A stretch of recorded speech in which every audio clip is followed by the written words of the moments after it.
الحمد لله رب العالمين والصلاة والسلام على سيد الأنبياء والمرسلين أما بعد أعوذ بالله من الشيطان الرجيم بسم الله الرحمن الرحيم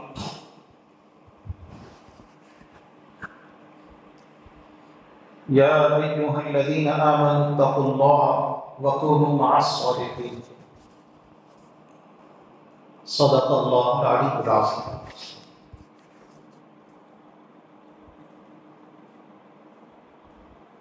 معزز سامعین کرام، قابل قدر بزرگوں اور عزیز دینی بھائی،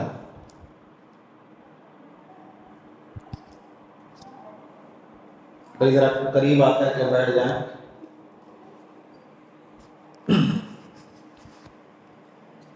اور دعا فرمائیں کہ اللہ پاک مفید باتیں سنانے اور اس سے زیادہ اس پر عمل کرنے کی توفیق نصیب فرمائے.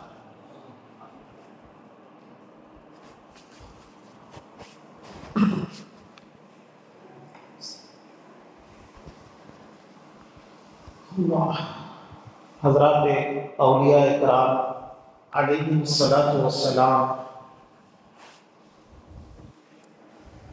کس شان کے ہوتے ہیں، ان کی کیا صفات ہوتی ہیں،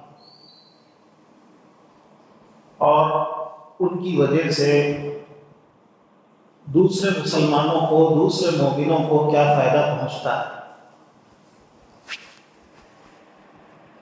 اولیاء اللہ کی صحبت کے اثرات کیا ہوتے ہیں، اور اولیاء اللہ کی صحبت کیوں ضروری ہے،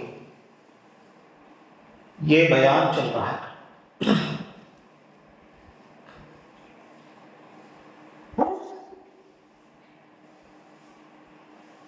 یہ بات پچھلے جمعوں میں کئی مرتبہ آ چکی ہے کہ اولیاء اللہ ان اونچی ہستیوں کا نام ہوتا ہے جو ایمان اور تقوی کے بلند مراتب پر فائز ہوتے ہیں، اونچے درجات پر فائز ہوتے ہیں. معمولی درجے کا تقوی جو عام مسلمانوں میں پایا جاتا ہے، اور عام مسلمانوں کا صرف ایمان اولیاء اللہ کا نہیں ہوتا. تقوی میں اور ایمان میں اولیاء اللہ نہایت ممتاز ہوتے ہیں. بہت سے مسلمان تو ایسے بھی ہوتے ہیں جن کا نفس باوجود ایمان کے نفس امارہ ہوتا ہے، برائیوں کا حکم دیتا ہے، برائیوں پر آمادہ کرتا ہے. وجہ غفلت ہوتی ہے، دین کا علم حاصل کرنے کی فکر نہیں، اچھے برے کو جاننے کی فکر نہیں، لاابالی پن اور غفلت میں زندگی گزر رہی ہے، اور صحبت ٹھیک نہیں ہے. تو اس کا اثر یہ ہوتا ہے کہ نفس امارہ ہوتا ہے. نفس امارہ کیا ہے، یہ مضمون پیچھے آ چکا.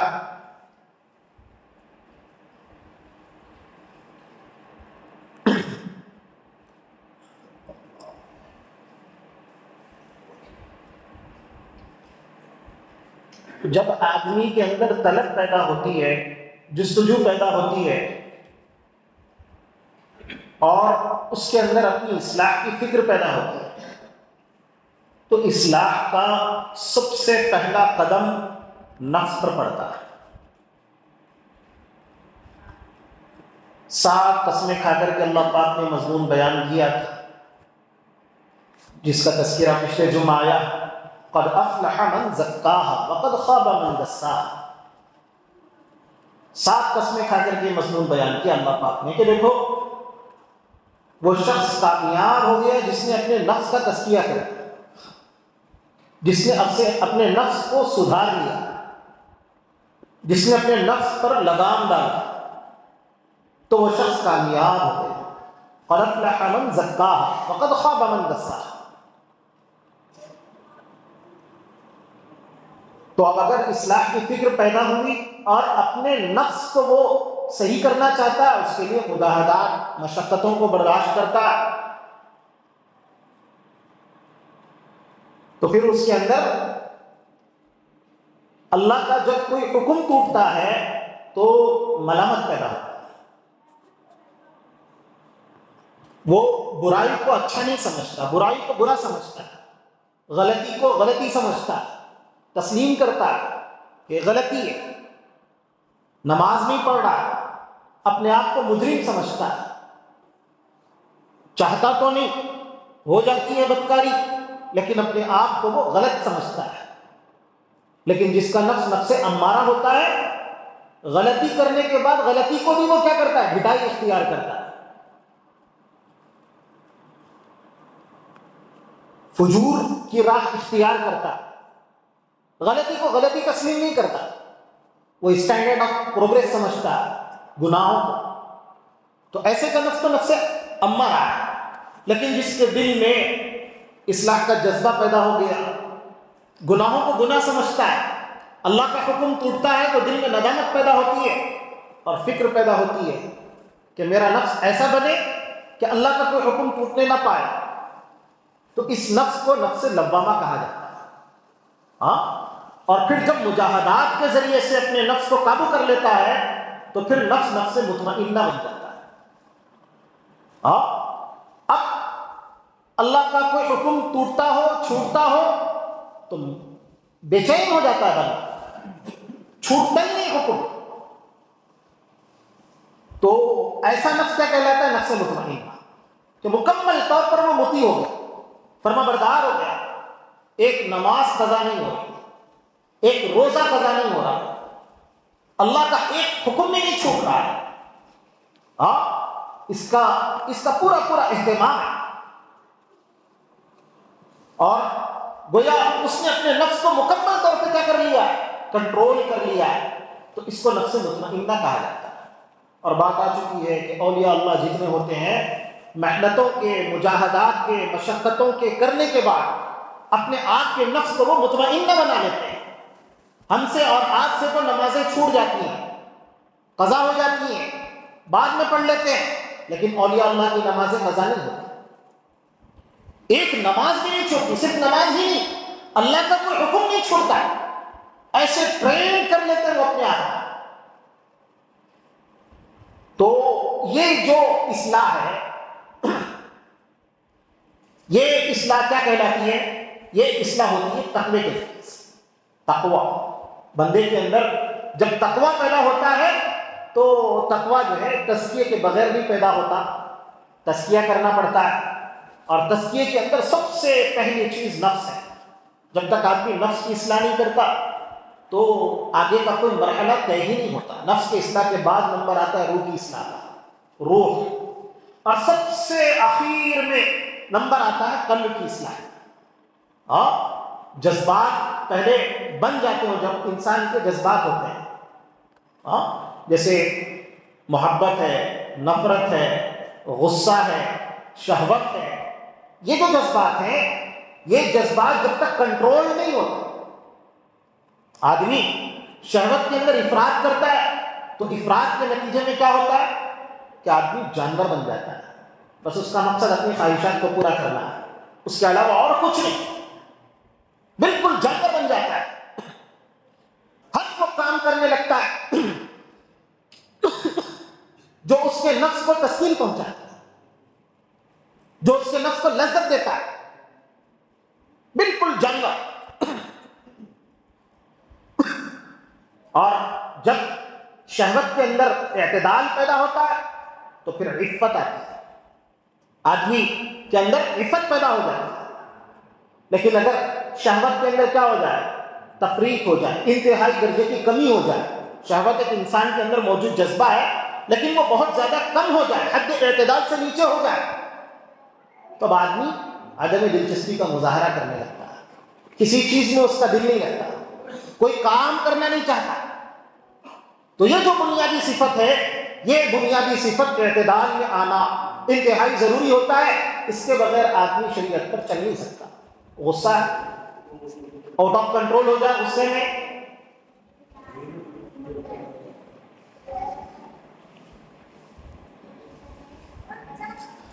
غصے میں آدمی کیا ہو رہا ہے، کیا ہوتا ہے، کنٹرول ہو رہا ہے، تو بھی وہ جانور بننے کا مظاہرہ ہے.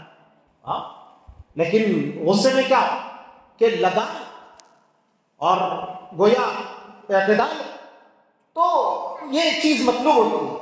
لیکن اگر غصہ ہی نہ آئے تو آدمی کے اندر بالکل کیا ہوتا ہے، وہی دیوسیت کی شان کہ بالکل کوئی اس کو فکر ہی نہیں. تو یہ صفات کو کنٹرول کرنا پڑتا ہے. تو جب تک آدمی کا نفس نہیں بنتا، نفس کی اصلاح نہیں ہوتی، تو روح کی اصلاح نہیں ہوتی. اور جب تک روح کی اصلاح نہیں ہوتی، جذبات کی اصلاح نہیں ہوتی. جب تک جذبات کی اصلاح نہیں ہوتی، دل کی اصلاح نہیں ہوتی، قلب کی اصلاح نہیں ہوتی. تو قلب کی اصلاح یہ سب سے اخیر میں چل کر کے ہوتی ہے. اسی کو اللہ کے نبی محمد مصطفیٰ صلی اللہ علیہ وسلم نے بیان فرمایا، الا ان فی الجسد لمضغہ اذا صلحت صلح الجسد کلہ واذا فسدت فسد الجسد کلہ. دیکھو انسانی جسم کے اندر ایک لوتھڑا ہے، جب اس کی اصلاح ہو جاتی ہے، تو میں بتا چکا ہوں، حضرات علماء کہتے ہیں، صوفیہ کہتے ہیں کہ سب سے اخیر میں چل کر کے قلب کی اصلاح ہوتی ہے.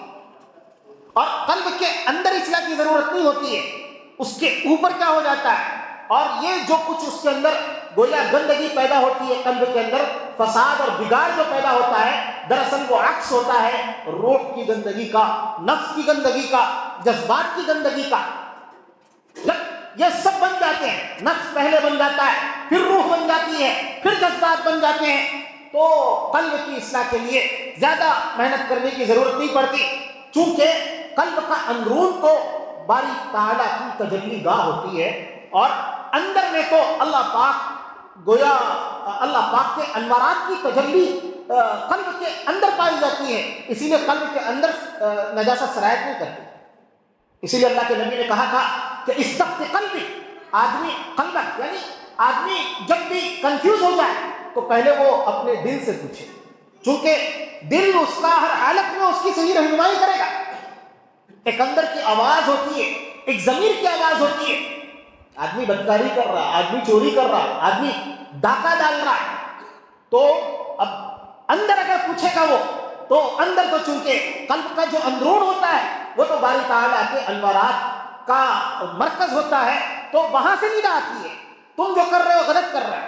اسی لیے اللہ کے نبی نے کہا تھا کہ استفت قلبک، دیکھو تم اپنے دل سے پوچھنا، اپنے دل سے بھی رہنمائی لینا. تو دل کے اندرون میں تو گندگی سرایت نہیں کرتی، یہ مضمون پیچھے بھی آ چکا ہے. لیکن اس کے اوپر جو پرت پائی جاتی ہے گندگی کی، وہ عکس ہوتا ہے نفس کی گندگی کا، روح کی گندگی کا، جذبات کی گندگی کا.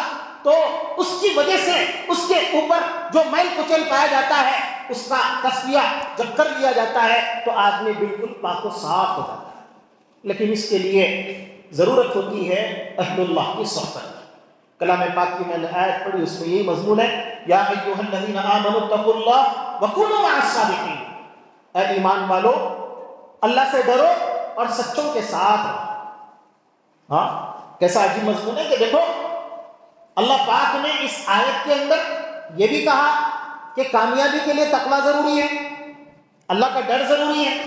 جب تک یہ اللہ کا ڈر نہیں آئے گا، جو کہ نفس کی اصلاح کے بعد، روح کی اصلاح کے بعد، جذبات کی اصلاح کے بعد، قلب کی صفائی کے بعد اپنا پورا رنگ دکھانا شروع کرتا ہے، یہ جو تقویٰ، اور اپنے کمال کے ساتھ انسان کے اندر گویا یہ تقویٰ آنا شروع ہو جاتا ہے.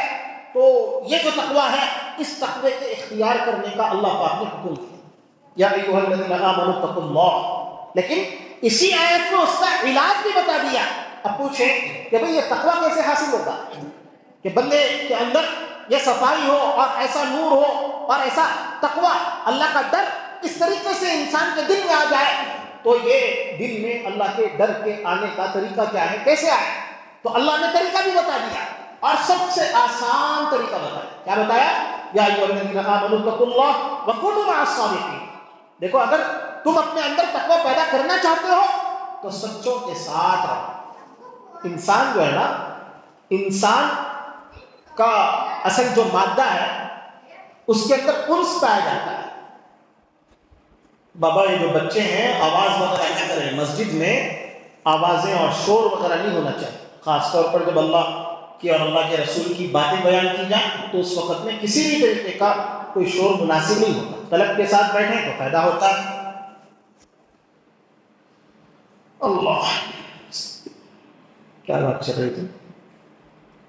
اچھے لوگ کے سب سے یا ایھا الذین آمنوا اتقوا اللہ. تو تقوی اور تقوی کے لیے سب سے بڑی جو چیز ہوتی ہے وہ سکون. دیکھیے اللہ پاک نے ہدایت کے لیے شروع سے دو طرح کا انتظام کیا. کتابیں اتاری، ہاں، لیکن کتابیں اتارنے کے بعد صرف کتابیں اتارنے پر اکتفا نہیں کیا، بلکہ کتابوں کے ساتھ اللہ پاک نے رجال اللہ کو بھی بھیجا. کوئی کتاب ایسی نہیں دکھائی جا سکتی کہ اللہ نے وہ کتاب لوگوں کی ہدایت کے لیے نازل کی ہو، اتاری ہو، ساتھ میں کسی نبی کو نہ بھیجا. لیکن ایسے بہت سے انبیاء ہیں بغیر کتاب کے وہ بھیجے گئے. پہلے کوئی کتاب تھی، اسی کتاب کی تبلیغ کے لیے، اسی کتاب پر عمل کروانے کے لیے ایک اور نبی آ گیا، کئی انبیاء آ گئے. یہ ہوا ہے، لیکن کبھی یہ نہیں ہوا کہ اللہ نے جو کتاب اتاری اور ساتھ میں نبی کو نہ اتارا، کوئی رسول نہ بھیجا. جب بھی کتاب اتاری تو ساتھ میں اللہ پاک نے کیا کیا ہے، کسی نہ کسی نبی کو بھی بھیجا ہے. تو یہ دو طرح کا انتظام اللہ پاک نے کیا، کتاب اللہ بھی اتاری اور ساتھ میں رجال اللہ، اللہ کے بندے، ان کا بھی اللہ پاک نے انتظام کیا ہے ہدایت کے لیے، تقوی کے حصول کے لیے. ان دونوں چیزوں کی ضرورت ہوتی ہے. آدمی اگر یہ کہے کہ دیکھو میرے پاس تو کتاب اللہ ہے، قرآن ہے، کتابی بننا چاہے تو اس کی مذہب اسلام میں کوئی گنجائش نہیں رجال اللہ سے قطع نظر ہے. دیکھو سورہ فاتحہ ہم لوگ پڑھتے ہیں، سورہ فاتحہ میں کیا کہا گیا؟ اہدنا الصراط المستقیم. ہم اللہ سے مانگتے ہیں کہ ہم کو سیدھا راستہ دکھلائے. اس کے بعد اس سیدھے راستے کی تشریح جب کی گئی، کیا کہا گیا؟ صراط الذین انعمت علیہم. کا ان لوگوں کا راستہ جن پر آپ کا انعام ہوا. یہ نہیں کہا قرآن کا راستہ. یہ بھی تو کہہ سکتے تھے کہ ہم نے یہ کتاب بھیجی ہے، اس کتاب کے اندر جو کچھ مضامین ہے اس کو فالو کرو، کتاب اللہ پہ عمل کرو، صراط القرآن، صراط الحدیث. یہ نہیں کہا. کیا کہا؟ صراط الذین انعمت علیہم. ان لوگوں کا راستہ جن پر اللہ نے کیا کیا ہے؟ انعام کیا. منفی طور پہ بھی کہا، اور دوسری آیت میں انعام جن پر کیا ان کا تذکرہ بھی آیا، انعم اللہ علیہم من النبیین والصدیقین والشہداء والصالحین. ہے کہ نبی، صدیق، شہداء، صالحین، اللہ کہتے ہیں ان لوگوں کا راستہ. اے اللہ ہم کو ان لوگوں کا راستہ دکھلائی. اور پھر منفی طور پہ بھی بیان کیا تو کیا کہا؟ غیر المغضوب علیہم ولا الضالین. ان لوگوں کا راستہ نہیں جن پر آپ کا غضب نازل ہوا، جو جانتے بوجھتے ہوئے گویا اللہ کی مخالفت اور ہٹ دھرمی پر گویا وہ لوگ کیا ہو گئے؟ باطل پر جم گئے، ضد انہوں نے کی اور اللہ کا غضب ان پر نازل ہوا. کیوں؟ اس لیے کہ ان لوگوں نے راہ حق کی دشمنی مول لی، نبیوں کو بھی قتل کیا. اللہ پاک جو رہنمائی دکھا رہے ہیں اس رہنمائی کو ختم کرنے پہ گویا زور آزمائی پہ آ گئے. اور یہ جو مغضوب علیہم ہے، ایسے لوگ جن پر اللہ کا غضب ہوا ان کے راستے پر ہمیں نہ چلا. اور وہ لوگ جنہوں نے تحقیق نہیں کی گمراہ ہو گئے. کیسے گمراہ ہوئے؟ سوچا نہیں، فکر نہیں کی، عقل کو استعمال نہیں کیا، شعور کو استعمال نہیں کیا. اللہ پاک نے جو صلاحیتیں دی ہیں ان صلاحیتوں کا استعمال نہیں کیا تو وہ راہ حق سے بھٹک گئے، گمراہ ہو گئے. تو ایسے لوگوں کے راستے پہ بھی نہ چلا، ان لوگوں کے راستے پر چلا جن کے اندر طلب تھی، انابت تھی، جنہوں نے مجاہدہ کیا، مجاہدہ کر کے اپنے نفس کی اصلاح کی، اپنے گویا روح کی اصلاح کی، اپنے جذبات کی اصلاح کی، اور سب کچھ اپنے آپ کو مکمل طور پہ کنٹرول کیا، اپنے قلب کی پاکی اور صفائی کی، جن پر تیرا انعام ہو. یہ جو انبیاء ہوتے ہیں، انبیاء کا نفس بھی بالکل پاک و صاف ہوتا ہے. انبیاء ہیں، شہداء ہیں، صالحین ہیں. یہ وہ لوگ ہیں جنہوں نے اپنا مکمل طور پہ کیا کر لیا ہے؟ تزکیہ کر لیا ہے. اللہ پاک کہتے ہیں ان لوگوں کے راستے پر ہم کو چلا، یہ ہمیں سلیقہ سکھلاتے. اور کلام پاک میں دوسری جگہ بھی کہا وَاتَّبِعْ سَبِيلَ مَنْ أَنَابَ إِلَيَّ. دیکھو ان لوگوں کے راستے پر چلو جو اللہ کی طرف جنہوں نے کیا کیا؟ انابت کی. منیبین کے راستے پر چلو. وَاتَّبِعْ سَبِيلَ مَنْ أَنَابَ إِلَيَّ. تو یہ لوگوں کا تذکرہ ہے جگہ جگہ جگہ جگہ. کیوں؟ چونکہ اللہ پاک کی ایک عادت ہے. عادت اللہ یہ ہے کہ اللہ دین جو منتقل کرتے ہیں تو واسطہ رجال کو بناتے ہیں. ان رجال کو بناتے ہیں جن رجال کی زندگی میں یہ اللہ کی ہدایتیں مکمل طور پر سرایت کر چکی ہوتی.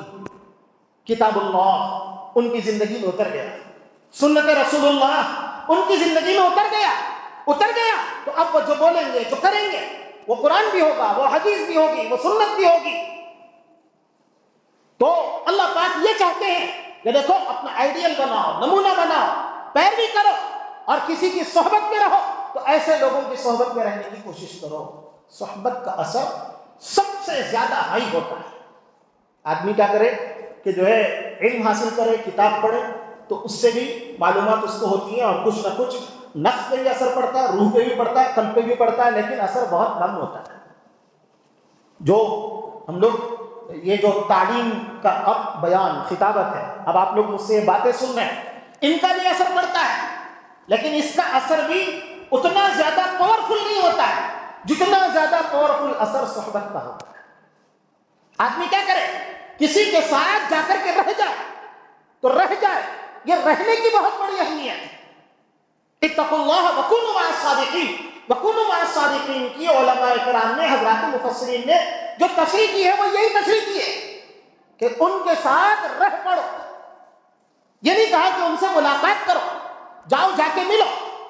علماء نے یہ کہا کہ دیکھو جس طرح جو ہے نا یہ لائٹ ہے تو اس میں کرنٹ ہے, لائٹ روشن ہوگی, فین چل رہا ہے, تو ایک کرنٹ کی وجہ سے وہ کرنٹ دکھائی نہیں دیتا.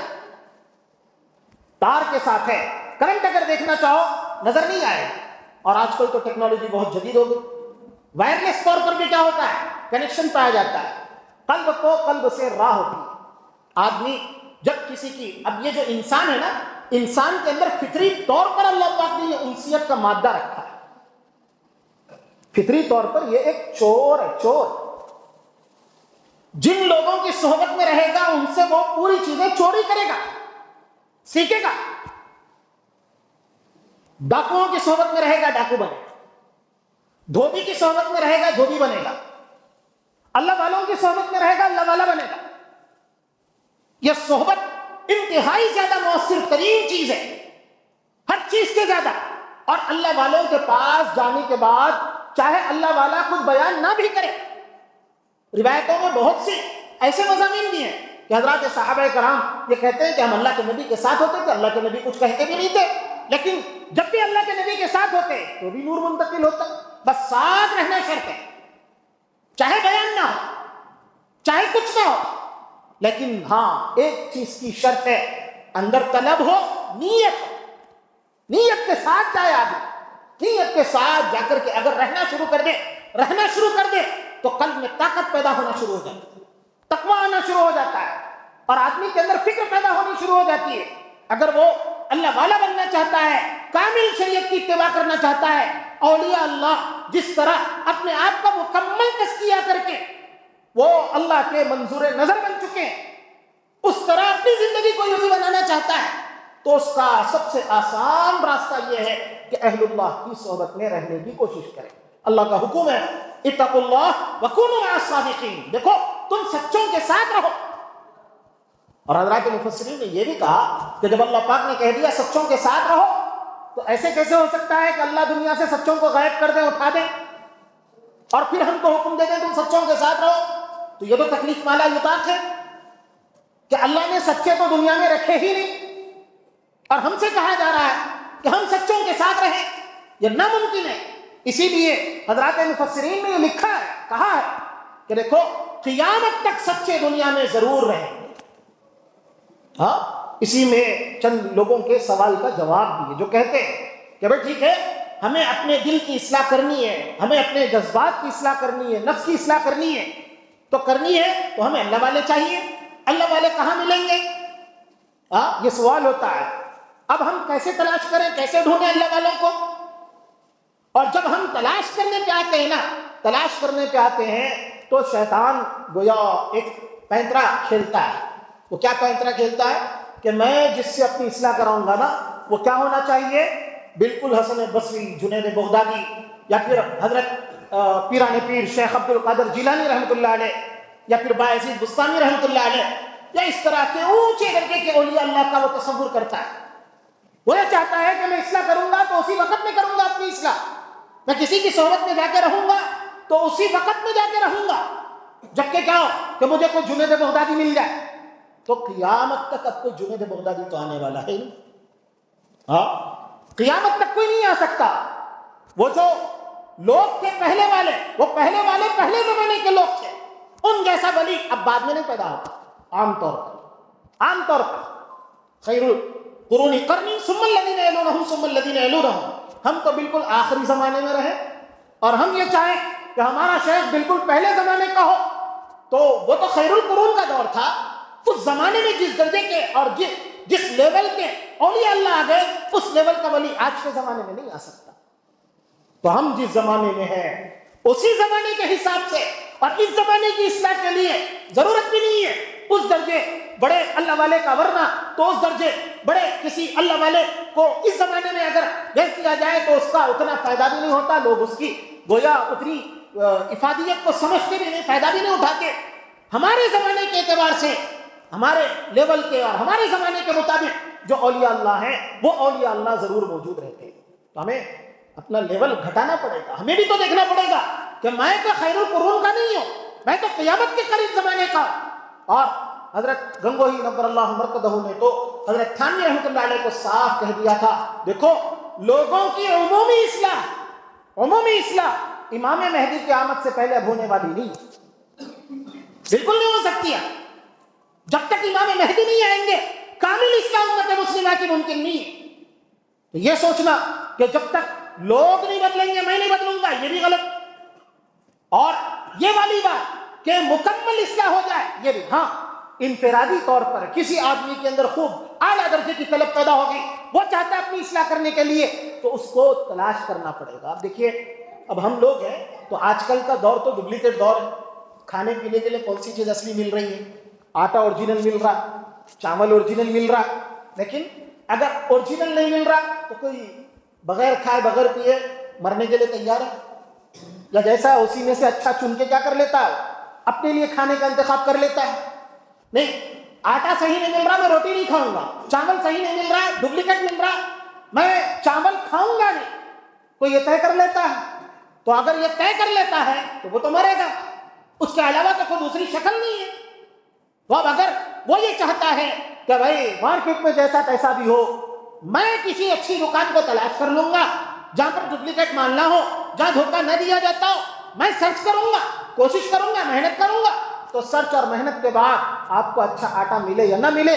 لیکن علماء نے لکھا ہے جو آدمی سچی طلب لے کر کے اپنی اصلاح کی، یہ چاہتا ہے کہ مجھے کوئی اللہ والا ملے، آپ ڈھونڈنا شروع کریں، اللہ والا ضرور ملے گا، نہیں ملنے کا سوال.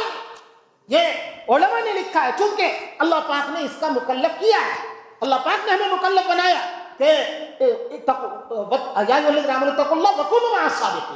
جب یہ کہا کہ ہمیں اولیاء اللہ کی جب ضرورت ہے تو اولیاء اللہ ہر زمانے میں موجود رہتے ہیں، لیکن اب ہمیں کیا کرنا پڑتا ہے؟ ان کو تلاش کرنا پڑتا ہے، ان کو ڈھونڈنا پڑتا ہے. ان کو جب ڈھونڈیں گے اور ڈھونڈ کر کے ان کی صحبت میں رہیں گے تو جس طرح خربوزہ خربوزے کو دیکھ کر کے کیا کرتا ہے؟